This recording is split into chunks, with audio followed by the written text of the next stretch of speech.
Near the top of the Eiffel Tower, there's a secret room. Not for sightseeing, not for photos. A room built to welcome people most of the world would never be allowed to meet. And then, in the summer of 1940, when the world shook under the shadow of a man who made entire cities bow, right here, at this tower, that man had to give up. Not because of an army, not because of artillery, but because of something colder than fear, more than 1,600 steps. You heard that right. A monument people think was built for romance once became a test so brutal, even the man who shook the world couldn't take the easy way up. And the two men tied to those two moments, we'll come back to them near the end of this video. But before we reach that secret room, before we climb those 1,600 steps, there's a bigger question. How did the Eiffel Tower, hated, mocked, and built with an expiration date, survive and become a symbol of the world? Let's begin. Before the tower could even rise into the sky, Paris put it on trial. Not with hammers, with words. As early as February 1887, while it was still being built, the Eiffel Tower faced fierce backlash from artists and intellectuals of the time. To them, it was a brutal slab of metal, an ugly scar on Paris's skyline. But down on the site, every brace, every joint, every connection became engineering's quiet reply. We're not building this to be pretty, we're building it to stand. And that conflict, art versus engineering, made the Eiffel Tower feel dangerous in a very specific way. If it collapsed, it would collapse in front of the entire world. If it stood, it would stand in the face of laughter and hate. So the real question becomes, who dared to imagine this in the first place? Here's what most people don't realize. The tower that carries Eiffel's name didn't begin with Eiffel. In June 1884, two engineers at Eiffel's company, Maurice Coechlin and Émile Nouguier, chased a wild idea, a metal tower rising 984 feet into the air, a centerpiece for the 1889 World's Fair. On June 6th, Coechlin drew the first concept, 4 curved legs meeting at the top, originally with 5 platforms. Eiffel saw it, and he wasn't thrilled, but he allowed them to keep developing it. Then the design was transformed by chief architect Stephen Sauvestre. Stronger feet, a more convincing arch, the number of platforms reduced from 5 to 2, and a sharper summit so it could satisfy engineering and defend the city a little less. On the 18th of September 1884, the rights to build a metal tower beyond 984 feet were registered under Eiffel, Coechlin, and Nouguier. And soon, Eiffel bought those rights and took full control. From that moment on, the world started calling it by one name, Eiffel.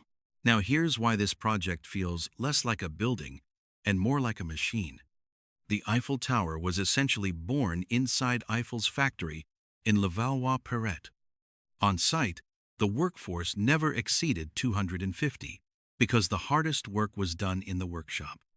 To turn drawings into reality, 50 engineers worked for 2 years to produce 5,300 overall and detailed plans.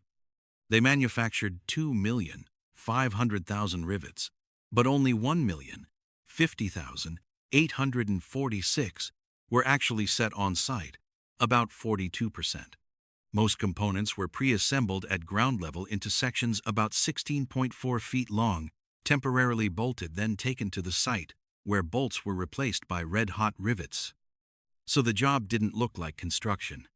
It looked like a giant assembly line, where everything had to be done in the right order, with the right geometry. Paris sees a tower reaching into the sky, but the real battle started where nobody takes photos, underground. The 4 legs form a massive square, about 410 feet on each side.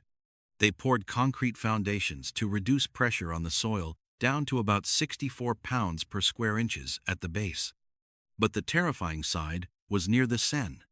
To fight water, they used pneumatic caissons, sealed working chambers that pushed water out.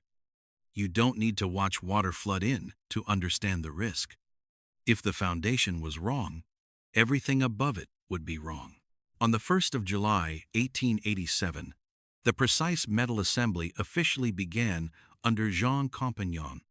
Up to about 98 feet, pieces were lifted using cranes positioned along the future elevator route.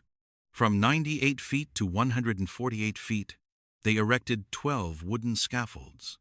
Above 148 feet, the scaffolding anchored itself to the beams of the second level. And then came the moment that could kill the entire project, bringing the horizontal members into alignment with all four legs, the closing of the geometry. If one leg was off by just a few inches, that error would explode higher up. You couldn't fix it later. You'd have to dismantle it, meaning you lose. But they pulled it off. On the 7th of December, 1887, the work at the second level was completed around 187 feet high. After that, they climbed toward the third level at about 377 feet. And as the pace accelerated, in September 1888, workers went on strike. Because this tower isn't just metal, it's discipline, people, and the price of risk. Construction began on the 28th of January, 1887, and wrapped up in March 1889, just in time for the World's Fair. The tower opened on the 31st of March 1889. In that first week before the elevators were running, thousands of people climbed up by stairs. And here's the strangest irony. The thing once mocked as a monster made people climb inside it just to stand within it. Now, let's circle back to the two details I dropped at the start of this video. First, the secret room near the top. And the moment the Eiffel Tower was finished, it had a secret, a place not meant for the crowd. Near the summit, Gustave Eiffel kept a private office, not to enjoy a luxury view, but to run experiments and host elite guests. Inside that room, history recreates a famous moment. Eiffel welcoming Thomas Edison, a meeting between the man who built the tower and the man who lit up the modern age. And during that visit, Edison even gifted Eiffel a phonograph. But the most unforgettable detail comes from war. In the summer of 1940, as German forces entered Paris, French engineers made a cold act of defiance.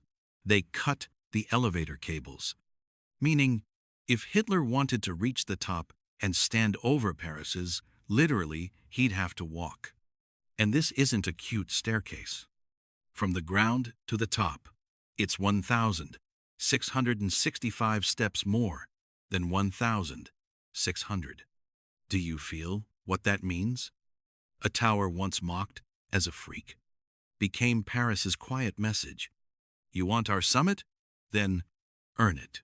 But the Eiffel Tower still carried a suspended sentence. Eiffel had the right to profit from it for 20 years, starting the 1st of January 1890.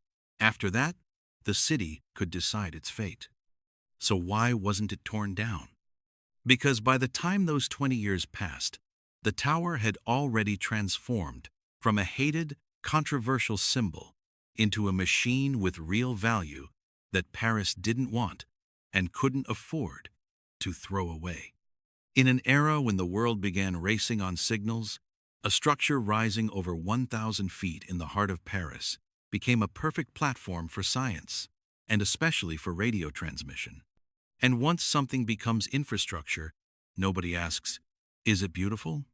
They ask, if we remove it, what do we lose? And the answer was obvious. The Eiffel Tower survived not because it was romantic, but because it became useful, the one thing strong enough to save it from demolition, and powerful enough to turn it into a symbol for the entire world.